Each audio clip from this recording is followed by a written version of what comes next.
আমি সরকারের দোষ দিতেছি না, এখানে মনে করেন সরকারের দোষের কোনো কথা না, কিন্তু সরকারের তো এগুলো বিবেচনা করতে হবে ভাই। শান্তি শৃঙ্খলা ফিরে আনেন, আপনারা দেশটাকে সুন্দর মতো গঠন করেন। আপনারা দেশে এমন কোনো স্কোপ রাখেন না যেখানে মানুষ আপনাদের বিরুদ্ধে কথা বলতে পারে, তাইলেই তো হয়, তাই না? তাহলে তো মানুষ আপনাদের বিরুদ্ধে কথা বললে আমরা সেখানে প্রতিবাদ করবো যে তোমরা কেন বিরুদ্ধে বলতেছি, তো ভালো কাজ করতেছে। কিন্তু বর্তমানে তো আপনাদের পক্ষে কথা বলার মতো কোনো মানে কোনো ওয়েই নেই, কোনো লাইনই নেই। এগুলো নিরসন করেন। মানুষের বিবেকের কাছে প্রশ্ন যে মানুষ কিভাবে বিবেকহীন হইলে কতটা মানে কতটা নিচে নামলে মানুষ এরকম কাজ করতে পারে, আপনারা একটাবার ভাইবে দেখেন, একটাবার বোঝার চেষ্টা করেন। আজকের এই ঘটনাটা এমন একটা ঘটনা, যদি এই ঘটনা দেখার পরও মানে বাংলাদেশের মানুষের মধ্যে কোনো শিহরণ না জাগে, তাহলে আমি মনে করি এদেশের মানুষের মধ্যে কোনো রক্ত নাই, মানুষ রক্ত শূন্য মানুষ। সরকার গঠন হয়েছে বিগত 3 মাস হয়েছে, 3 মাসে মোটামুটি 800-র উপরে মানুষ খুন হয়েছে।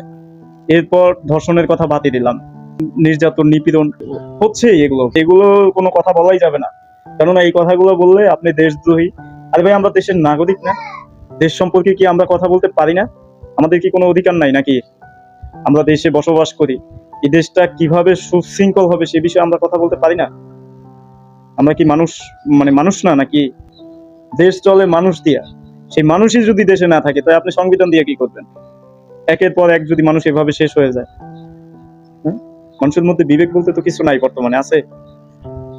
আপনি একটা জিনিস দেখেন, এই যে ধর্ষণ হইলো, এই যে গুম হইলো, খুন হইলো, কয়টা খুনের বিচার হয়েছে এখন পর্যন্ত? এই যে 800 খুন হয়েছে এখন পর্যন্ত, এই যে 800 খুন, হ্যাঁ, এটা তো আমার কথা না, এটা বড় নিউজের কথা। কিছুদিন আগে এই যে এসএসসি পরীক্ষার্থী এসএসসি তাদের ঘরে ঢুইকা জবাই করা হলো। কি ভাই, এটা কোন দেশে বসবাস করতেছি আমরা? এটা আদৌ দেশ?